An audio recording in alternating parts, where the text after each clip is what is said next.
మనం పల్లీలను అనేక రకాల వంటకాల తయారీలో ఉపయోగిస్తుంటాం. నిత్యం చట్నీలు, కూరలు, స్నాక్స్ రూపంలో వాటిని తింటూనే ఉంటాం. కొంతమంది వాటితో స్వీట్లు చేసుకొని తింటారు. వాటిని ఏ రూపంలో తిన్నా సరే మనకు అనేక ఆరోగ్యకరమైన ప్రయోజనాలను చేకూరుస్తాయి. కానీ కొద్దిమంది మాత్రం పల్లీలను తినేటప్పుడు పొట్టు తీసేసి తింటుంటారు. వాస్తవానికి ఆ పొట్టులోనూ మనకు అవసరమైన పోషకాలు ఉంటాయట. పల్లీలను పొట్టుతో పాటుగా తినడం వల్ల మనకు చేకూరే లాభాలేంటో తెలుసుకుందాం. పల్లీలను పొట్టుతో సహా తిన్నట్లయితే ఆ పొట్టులో ఉండే బయో యాక్టివ్స్, ఫైబర్ జీర్ణ సమస్యలు రాకుండా చేస్తాయి. పొట్టుతో సహా పల్లీలను తినడం వల్ల అధిక బరువు కలిగిన వారు కొంతమేర బరువు తగ్గుతారని శాస్త్రవేత్తలు జరిపిన పరిశోధనలో తేలింది. పల్లీలను పొట్టుతో పాటు తినడం వల్ల శరీర రోగ నిరోధక శక్తి పెరుగుతుంది. శరీరంలో పేరుకుపోయి ఉన్న విష, అలాగే వ్యర్థ పదార్థాలు బయటకు వెళ్ళిపోతాయి. శరీరాన్ని తేలిగ్గా ఉంచుతాయి.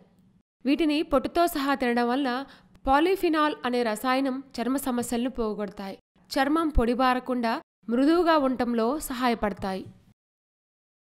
ఇలాంటి మరిన్ని విశేషాల కోసం మా ఛానల్ని సబ్స్క్రైబ్ చేయండి.